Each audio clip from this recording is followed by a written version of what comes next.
Olá, tudo bom? Hoje nós vamos falar sobre coletas de dados. O que você tem que saber antes de coletar os seus dados? Vem comigo!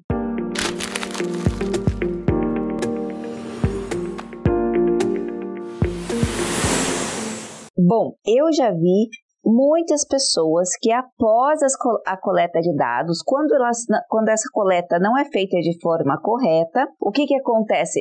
Perde-se os dados, perde-se as entrevistas, perde-se a validade desses dados, perde o tempo que você utilizou e muitas vezes você fica sem tempo para recoletar os dados.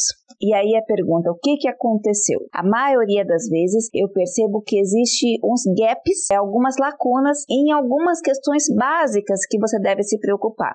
Então, preparei aqui um PowerPoint para você acompanhar comigo, entender quais são as coisas principais que você deve acompanhar e ainda separei alguns documentos para você conhecer e entender melhor a necessidade desses documentos.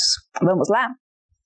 Bom, essas são algumas dicas sobre os cuidados na coleta de dados e o primeiro que eu coloquei aqui, utilização de ferramenta válida. Esse é um dos maiores problemas que as pessoas enfrentam. Numa pesquisa acadêmica, você não pode fazer uma metodologia, uma entrevista, uma coleta sem ter cuidado com o que você vai estar utilizando de ferramenta. Por exemplo, eu quero entrevistar um grupo de pessoas. Tudo importa. Qual é a pergunta que você está utilizando? Essa pergunta, ela está sendo tendenciosa?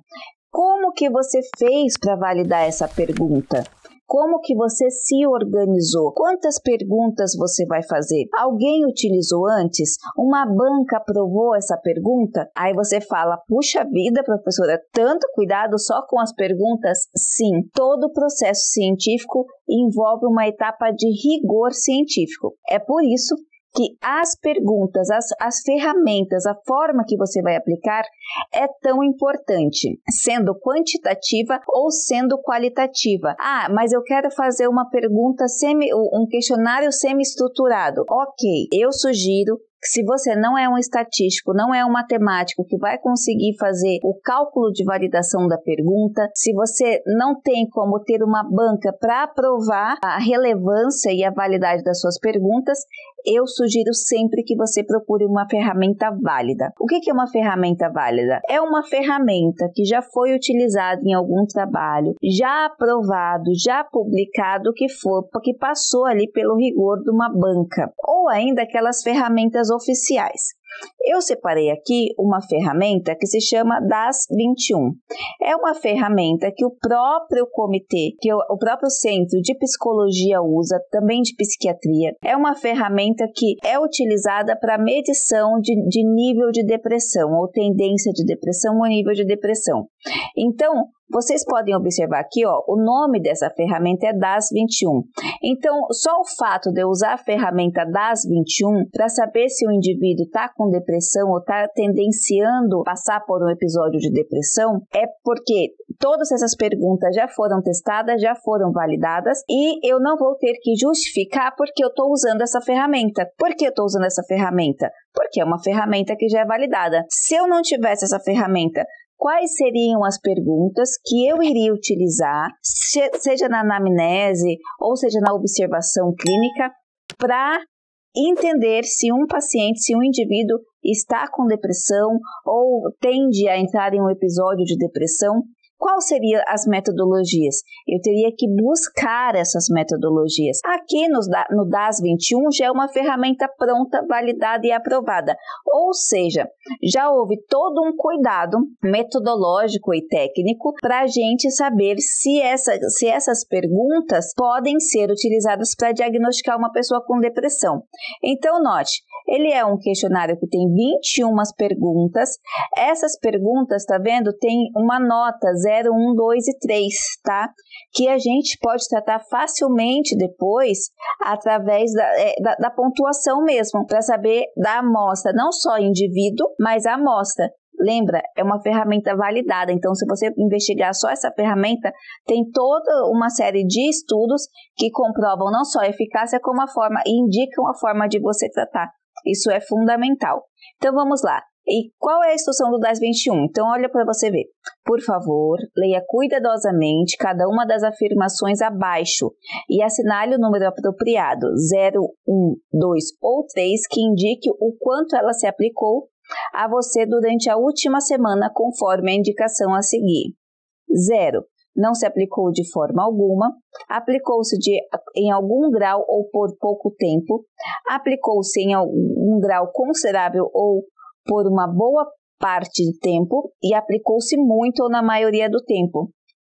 Ou seja, de 0 a 4 é uma escalinha que eu estou usando, que esse teste está usando, essa ferramenta está sendo usada para saber se a pessoa tende ou está passando ou tende a desenvolver esse episódio de depressão. Note, existem muitos testes. Se você quiser fazer teste de relacionamento, teste de percepção, perguntas de valor, de cocriação de valor. Da área da saúde existem muitos e muitos testes já protocolados, já colocados. Então, essa ferramenta é o que você tem que prestar mais atenção na hora de aplicar.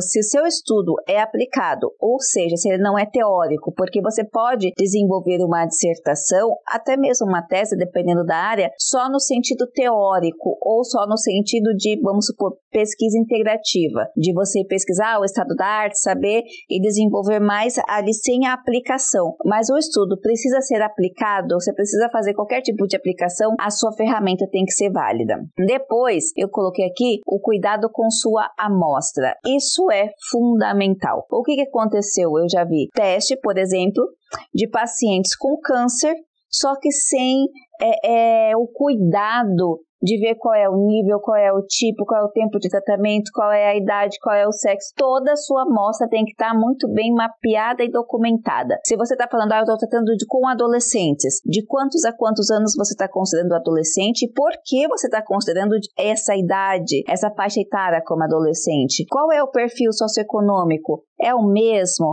O perfil de costume, a cidade? Essa amostra você consegue comparar? Ou você está usando duas amostras de propósito? Por exemplo, eu quero falar a realidade de adolescente de São Paulo, do bairro X e do bairro Y.